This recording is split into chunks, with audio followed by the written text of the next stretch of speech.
How does hearing work? It's a great question. Understanding how we hear goes far beyond simply noticing a sound. The process is remarkably intricate and beautifully designed. I always say when I don't know the answer, it's because that's how God made it, because sometimes it just seems like magic happens in our bodies. Hearing involves four key parts: the outer ear, the middle ear, the inner ear, and finally, the brain. So let's talk about each part. The first part is the outer ear. That's the part of the ear that we see.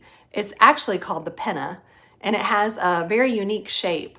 All these folds aren't just for looks. They actually serve the purpose of capturing sound waves and guiding them down into the ear canal.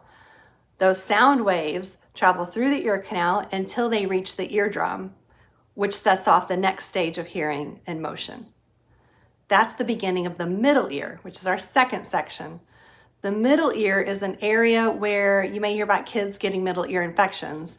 The middle ear is supposed to be a dry, open cavity, just like your sinus cavities. Same thing for the middle ear.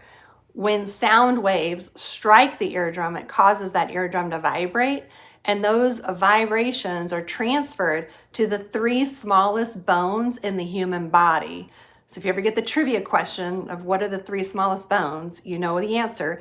It's the malleus, incus, and stapes, or the anvil, stirrup, and the hammer, the anvil, and the stirrup.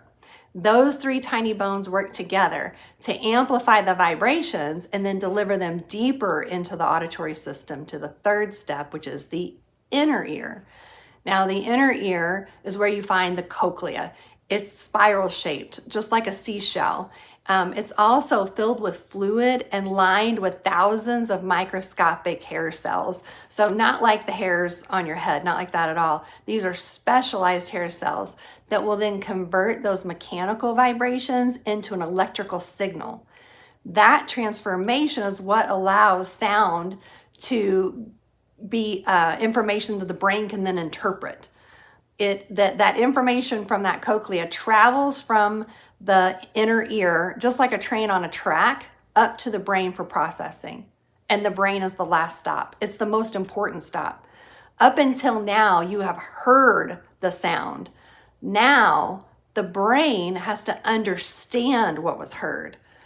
So once again, when those mechanical vibrations that have gone through the air vibrations hit the eardrum, become a mechanical vibration, and they hit the cochlea, that sound is converted into an electrical signal, and that information travels along the auditory nerve, like on a train track, directly to the brain.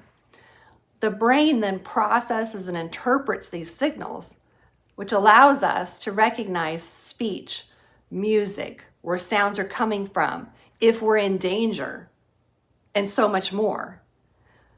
So to summarize, the outer ear just collects sound.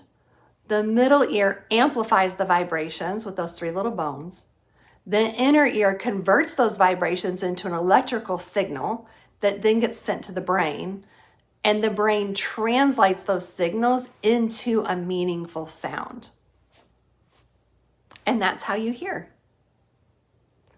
For more information, go to hearingcarepartners.com, where we listen so you can hear.